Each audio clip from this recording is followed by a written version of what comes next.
Guys Ram मंदिर की ओर को जाते हुए आपको ब्रिज में इस तरह कुछ ताले दिखेंगे। ये एक्चुअली जो यहाँ कपल आते हैं यानी कि जो जोड़े आते हैं वो ताला इस तरह यहाँ ब्रिज में लगा के चाबी को नीचे छटका देते हैं। इस तरह माना जाता है कि उनका जो प्यार है वो सदियों तक का यानी कि जन्म जन्म तक का ऐसे ही रहेगा।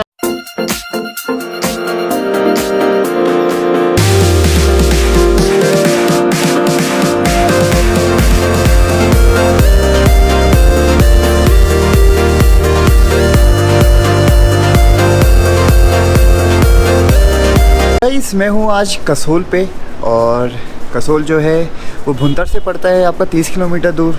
काफ़ी खूबसूरत जगह है। सुमित क्योंकि आज रूम पे ही काम करने वाला है तो मैं जाने वाला हूँ मणिकरण साहिब। वहाँ पे राम मंदिर भी है, रास्ते में चोच विलेज पड़ेगा और कसोल कैसा दिखता है वो देखेंगे आज। तो सुबह जो है हल्की सी धूप है लेकिन बहुत बादल है, तो चलते हैं कसोल के टूर पे।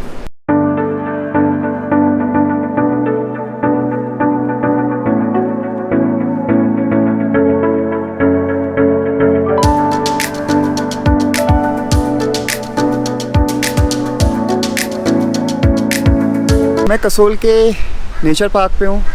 यहाँ पे एक बड़ा सा पार्क है जिसमें जब आप अंदर आते हैं तो 20 रुपीज़ पर हेड की फ़ीस है। यहाँ पे मुझे 20 रुपीज़ चार्ज किया गया है। और यहाँ पे पिकनिक स्पॉट है, टेंटिंग के लिए दिखाया हुआ है यहाँ पे मैप पे।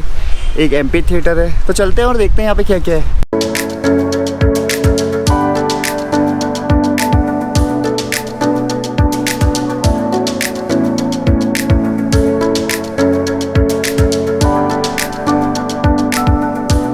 काफ़ी हरा भरा पार्क है। अगर आप लोगों के साथ कोई बच्चे आ रहे हैं तो भी आप उनके साथ इधर आ सकते हैं, उन्हें थोड़ी देर खेलने के लिए छोड़ सकते हैं और आप बैठ सकते हैं। और वैसे भी देखने के लिए बड़ों के लिए भी काफ़ी अच्छी जगह है।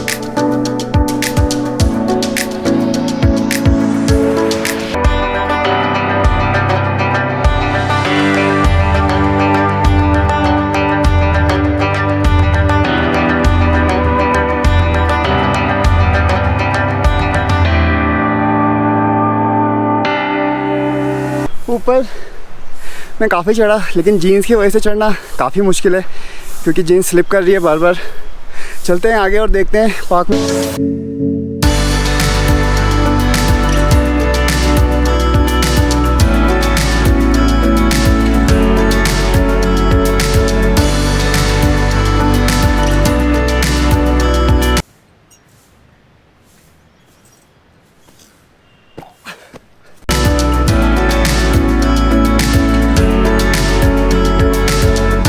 यहाँ पे है एम्पी थिएटर यानी कि खुले में यहाँ पे नाटक वाटक और जो भी यहाँ पे फंक्शन होते हैं वो परफॉर्म किए जाते हैं।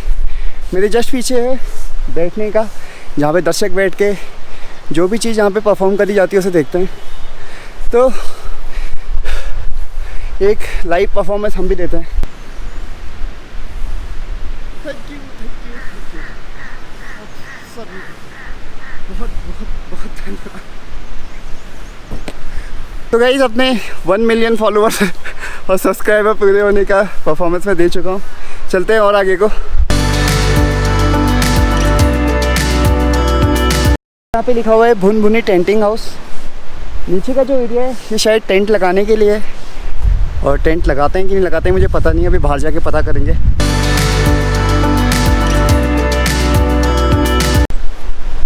ये वो रीजन है जहाँ पे आप लोग आके पिकनिक कर सकते हैं। यहाँ पे लिखा हुआ है कि कूड़ा ना फैलाएं और अगर आप आते भी हैं तो प्लीज़ रैपर और बॉटल्स यहाँ ना फेंक के जाएं। काफ़ी सुंदर जगह है। पार्क में चीड़ के और देवदार के पेड़ हैं। पार्क छोटा सा है लेकिन काफ़ी सारी चीज़ें हैं यहाँ पे। और यहाँ से नीचे है कसोल में पार्वती नदी बहती है। नीचे जो नदी बह रही है वो है और यहाँ पे लिखा हुआ है कि नीचे ना जाएँ करके। हम जाएंगे।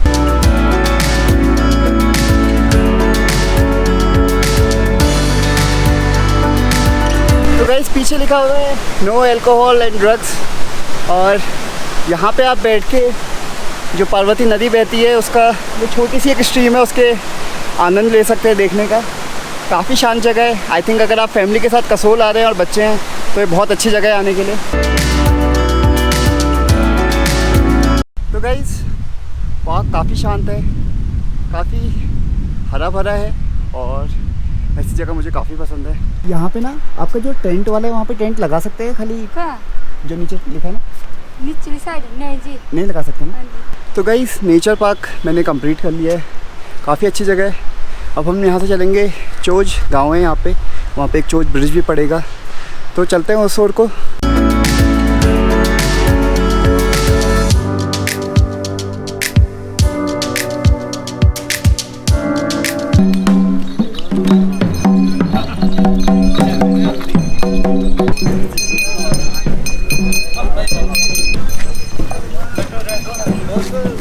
तो गाइस मैं हूँ हिमाचल प्रदेश पे, और इस समय जिस जगह पे मैं हूँ वो है कसोल। कसोल को guys mini Israel of India भी कहा जाता है, क्योंकि यहाँ पे बहुत सारे इजरायली टूरिस्ट आते हैं।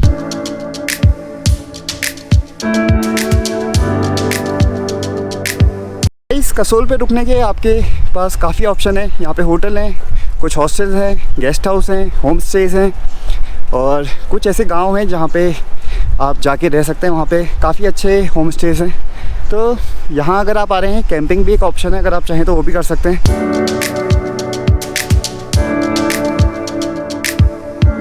यहाँ पे ऊपर एक लोकल मंदिर है, उसे भी देखते हैं कैसा है।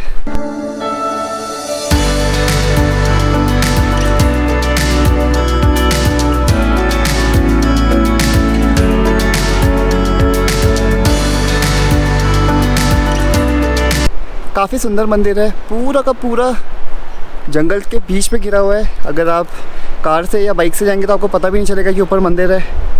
काफ़ी खूबसूरत जगह है। तो गाइस चोज विलेज है नीचे, यहाँ पे एक पुल क्रॉस करना पड़ता है, फिर आप उधर गांव में पहुँचेंगे। मेरे पीछे जो आपको बाइक और कार दिख रही है, क्योंकि यहाँ जाने के लिए एक छोटा सा पुल है, तो आपको अपनी कार और बाइक यहीं पर छोड़नी पड़ती है। काफ़ी सारे होटल और कैंपिंग के ऑप्शन हैं, काफ़ी कैफ़े भी हैं। तो चलते हैं चोज गाँव की ओर।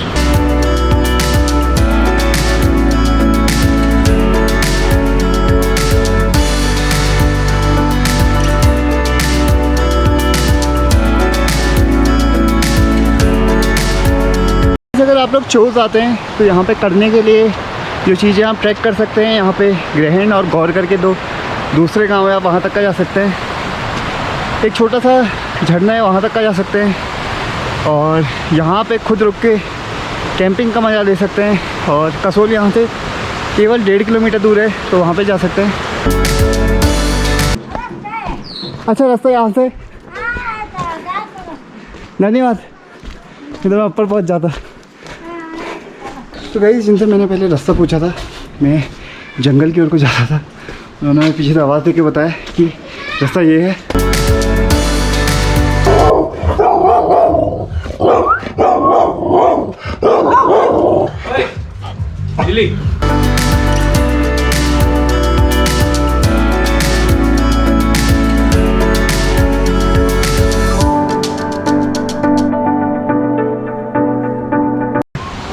मुझे पता नहीं था कि ज़्यादा दूर है करके, मुझे लगा थोड़ा यहाँ से तो एक दिन पूरा लगता है ऊपर चढ़ने का। अच्छा सही है, धन्यवाद। क्योंकि गाइस तो यहाँ बारिश चालू हो गई है, और जो लोकल के लोग लकड़ी काट के लौट रहे थे, उन्होंने बताया कि झरने के लिए मुझे काफ़ी चलना पड़ेगा, 2-3 घंटे का रास्ता है। गाइस मेरे पीछे है चोज गांव का पानी का टैंक, और यहाँ से आप चोज गांव का जो बर्ड आई व्यू होता है, यानी कि ऊपर से जो देखा जा सकता है कैसा दिखता है, वो कुछ इस तरह का है। पूरा गांव एक हिसाब से होम स्टे, होटल्स, कैफ़े, छोटे ढाबे इनके लिए मशहूर है। कसोल से आपको काफ़ी सस्ता पड़ेगा। बस एक ही प्रॉब्लम है, आप अपनी गाड़ी यहाँ नहीं ला सकते, आपको अपनी गाड़ी रोड पे खड़ी करनी पड़ेगी, क्योंकि चोज विलेज जो आपको आना होता है वो एक छोटे से ब्रिज से आना होता है, वहाँ से गाड़ियाँ या बाइक नहीं आ पाती। तो गाइस चोज गांव अगर आप आते हैं तो यहाँ पे आप लोग ट्रैक के लिए जा सकते हैं। यहाँ पे एक गौर गांव है, एक और ग्रहण गांव है उससे दूर, दूसरा जो मैंने आपको छोटा झरना बताया उसके लिए भी काफ़ी चलना पड़ता है, बता देते।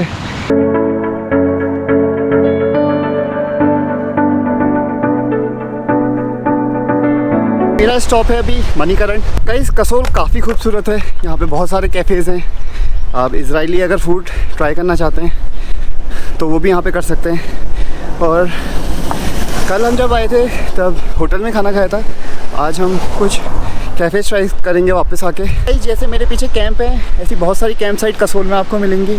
हम लोग रात को जब पहुँचे थे तो कैंप्स ज़्यादातर फुल हो चुके थे, केवल होटल्स बचे थे।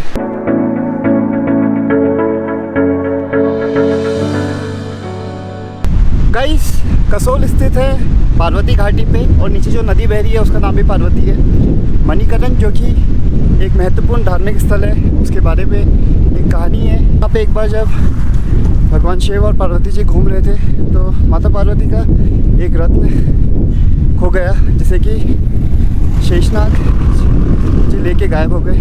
उसके बाद वो जो रत्न था वो तब वापस हुआ जब भगवान शिव ने कुपित होकर तांडव नृत्य करना आरंभ कर दिया था। कहा जाता है कि उसके बाद से मणिकरण में बहुत सारे रत्न जो है वो यहाँ गर्म पानी के काफ़ी स्रोतें पाए जाते हैं, उनसे निकलते रहते थे।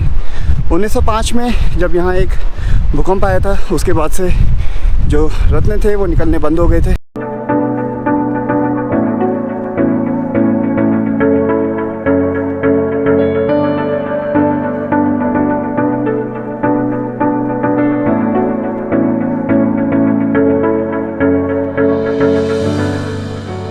मणिकरण में पहुंच चुका हूँ, यहाँ से आधा किलोमीटर दूर है। सिख श्रद्धालुओं के लिए भी मणिकरण एक काफ़ी महत्वपूर्ण धार्मिक स्थल है।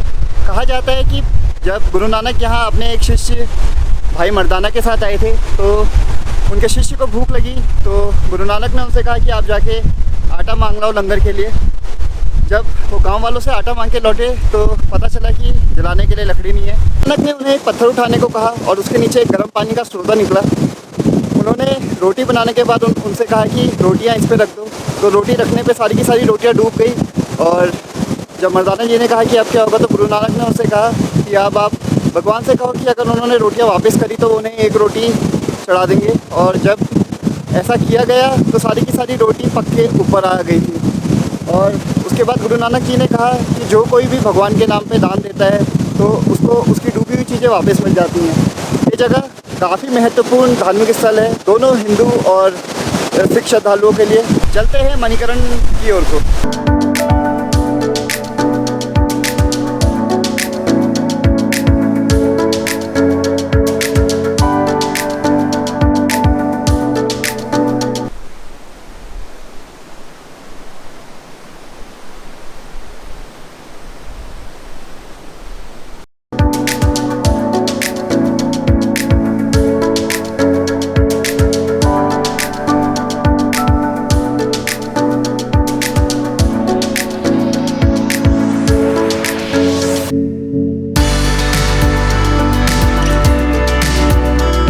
तो गाइज़ मैं हूँ इस समय मणिकरण के गुरुद्वारे पे और अब चलते हैं अंदर और करते हैं दर्शन।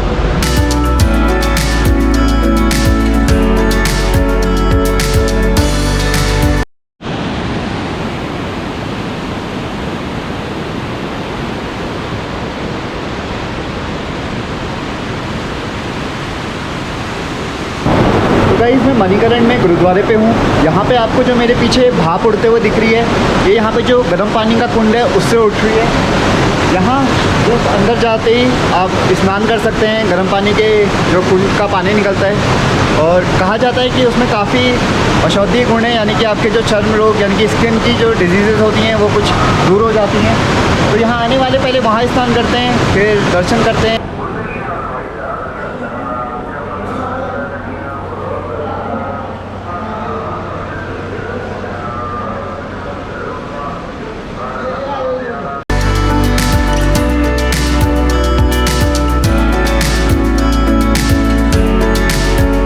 मैं पहुंच चुका हूँ इस समय मणिकरण के गुरुद्वारे में और मैं जा रहा हूँ दर्शन करने के लिए ऊपर। जहाँ से मैं खड़ा हूँ इसके ऊपर है गुरुद्वारा साहिब के दर्शन करने के लिए। जस्ट पीछे है अगर जहाँ पे लंगर होता है, तो पहले चलते हैं ऊपर और करते हैं दर्शन।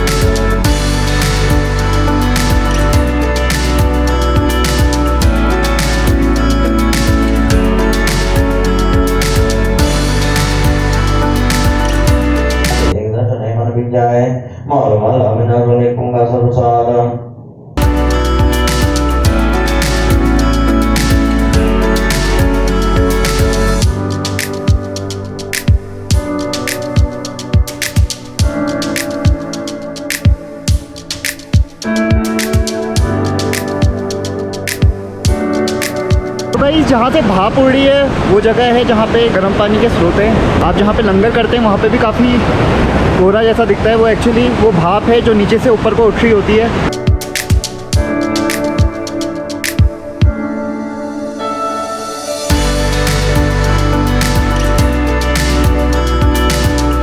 मणिकरण के गुरुद्वारे में मैंने दर्शन भी कर लिया है, लंगर भी कर लिया है।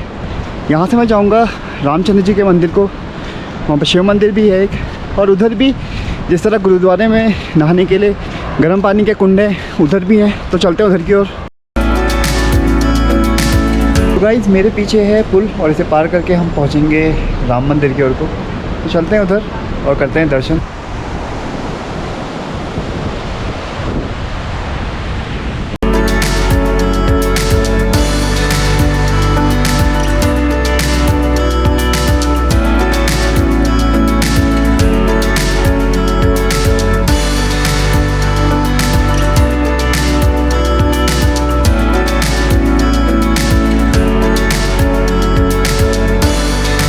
गाइस मेरे पीछे जो कुंड है इसमें पहले लोग प्रसाद बना के ले जाते थे घर को। इसमें चावल और आलू डाल के जो प्रसाद बनता था उसे बांटते भी थे और अपने घर भी ले जाते थे। काफ़ी गर्म पानी है। मैं हूँ इस समय नैना माता मंदिर के जस्ट बगल वाले कुंड में। यहाँ पे 2 कुंड पीछे हैं जिनमें नहाने की सुविधा उपलब्ध है।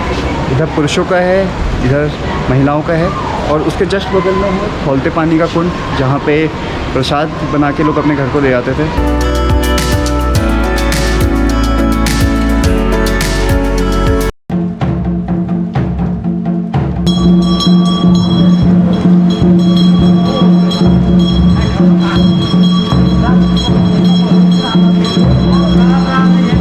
तो गाइस मेरे पीछे है प्राचीन राम मंदिर और उसके जस्ट बगल में महादेव का मंदिर, और यहाँ पे अभी जो यहाँ के स्थानीय देवता होते हैं उनका डोला भी आया हुआ है। ये मंदिर जो है काफ़ी प्राचीन है। इसके जस्ट बगल में जो है यहाँ पे नहाने का जो गर्म पानी का यहाँ कुंड है वो भी मौजूद है। सेम कुंड आपका आप नीचे जाएंगे तो नैना देवी का जो मंदिर है उसके बगल में भी मौजूद है। और तीसरा गुरुद्वारे में भी आपका गर्म पानी का कुंड है जहाँ पर आप नहा सकते हैं। कहा जाता है कि इस कुंड का जो पानी है वो चर्म रोग यानी कि स्किन के जो आपके छोटे मोटे रोग होते हैं उन्हें दूर करता है।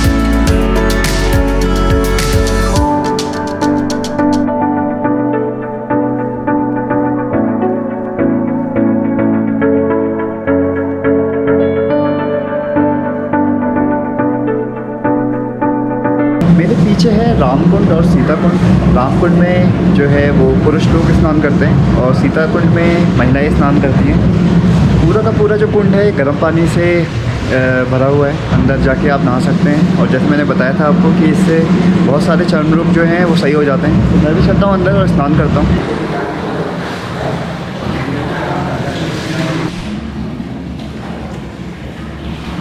मैंने अंदर स्नान कर लिया है। अंदर काफ़ी भाप थी तो वीडियो शायद काफ़ी धुंधला आया होगा और मैंने ज़्यादा बनाया भी नहीं। आपके पास 3 ऑप्शन है। आप मणिकरण गुरुद्वारे में जाके स्नान कर सकते हैं, और नीचे नैना मंदिर है वहाँ पे भी गर्म पानी का कुंड है, और तीसरा राम मंदिर है। मैं यहाँ पे सबसे लास्ट में आया था तो मैंने यहीं पे स्नान करा। तीनों जगह पे महिलाओं के लिए और पुरुषों के लिए अलग अलग नहाने की सुविधा है।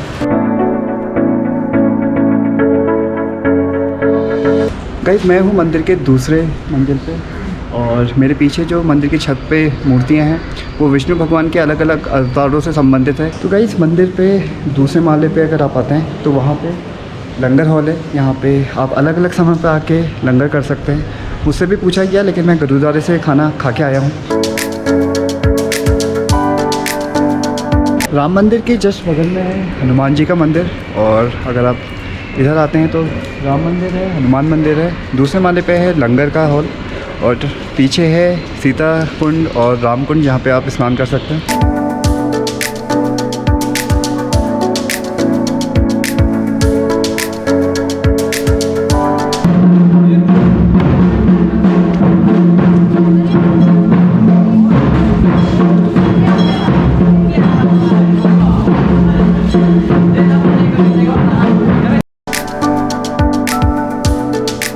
नैना मंदिर के जस्ट पीछे अगर आप आएंगे तो ये है प्राचीन रघुनाथ मंदिर।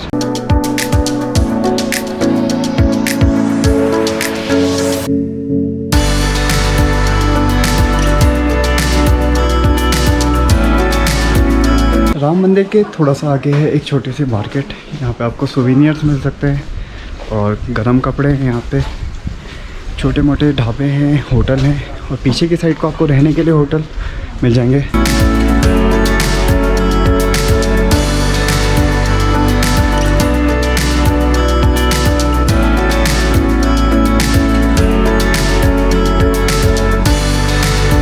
तो ये है हमारा रूम।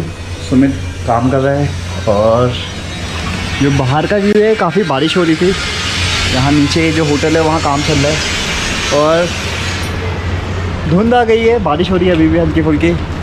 पूरी की पूरी जो वैली है काफ़ी सुंदर है वैसे ही, और बारिश होने के बाद जो भूरा कलर होता है वो धुल चुका है और केवल हरा कलर दिख रहा है। कसूल पे जो कैफ़ेज़ हैं, यहाँ पे कुछ ऐसे रेस्टोरेंट भी हैं जो इजरायली फूड सर्व करते हैं, और आज हम लोग सोच रहे हैं कि हम लोग कोई इजरायली फूड ट्राई करें। मैं हमस खाना चाहता हूँ, तो हम लोग चाह रहे हैं किसी ऐसे ही रेस्टोरेंट की ओर को जहाँ पे इजरायली फूड सर्व होता हो।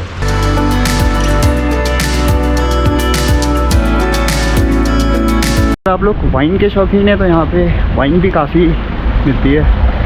और कल तूने कौन सी वाली बियर ट्राई करी थी? कल कटी पतंग करके सुमित ने एक बियर ट्राई करी थी, local beer, local Himachali brand था। और भी काफ़ी यहाँ पे वाइन मिल जाएंगे आपको, ज़्यादातर फ्रूट वाइन्स अवेलेबल हैं यहाँ पे।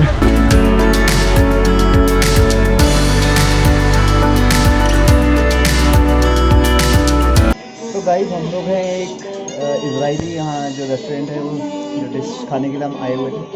यहाँ पे म्यूज़िक जो है काफ़ी लाउड है और फिलहाल हमने हमस ऑर्डर करा हुआ है। मेरे साथ वाले ने मुझे बताया था कि अगर वहाँ जाएगा तो हमस खाना। तो फिलहाल सुमित खाने वाला है नॉन-वेज हमस और मैं खाने वाला हूँ वेज हमस ताहिरी के साथ। तो देखते हैं कैसा आता है।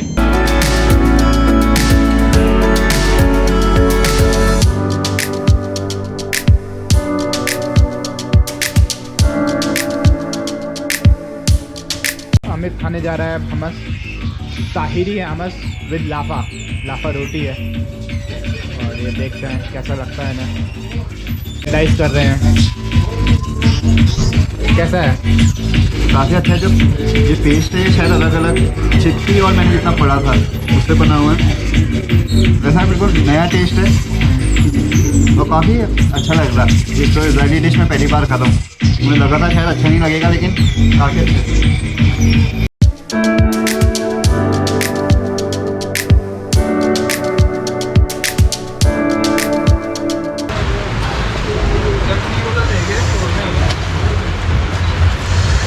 क्या खाएगा?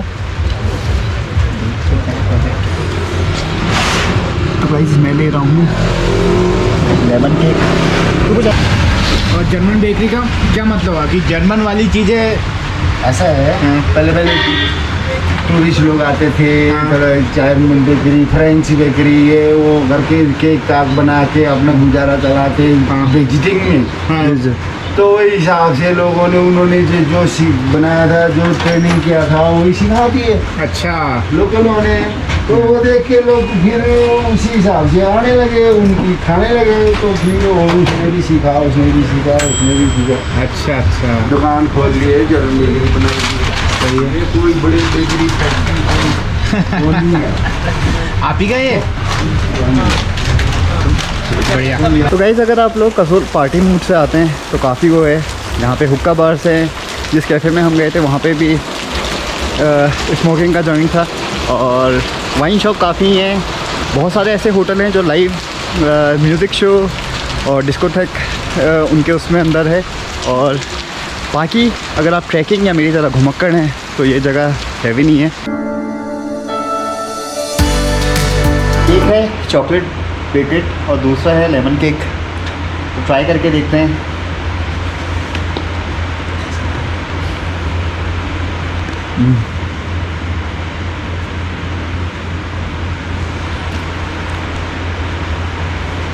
लेमन केक काफ़ी अच्छा है।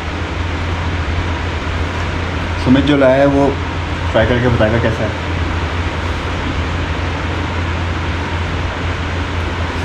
बना मीठा है, तो जैसा नाम है चॉकलेट उसकी तरह मीठा भी है। तो आज का पूरा दिन सुमित ने यहाँ काम करा और मैं गया था मणिकरण और चोज जो गांव है यहाँ पे, मणिकरण और श्री राम मंदिर, और जो वहाँ का गर्म पानी का कुंड था काफ़ी अच्छा था। पूरा दिन काफ़ी अच्छी बीता है। बारिश हो रही है, अब हम लोग सीधे इसे खा के चले जाएंगे सोने के लिए। तो ये वाला व्लॉग भी हम लोग यहीं ख़त्म करते हैं और जल्दी मिलते हैं फिर किसी नई जगह पे किसी नए व्लॉग के साथ। तब तक के लिए बाय। जय हिंद। इनकी ओर से जय हिंद।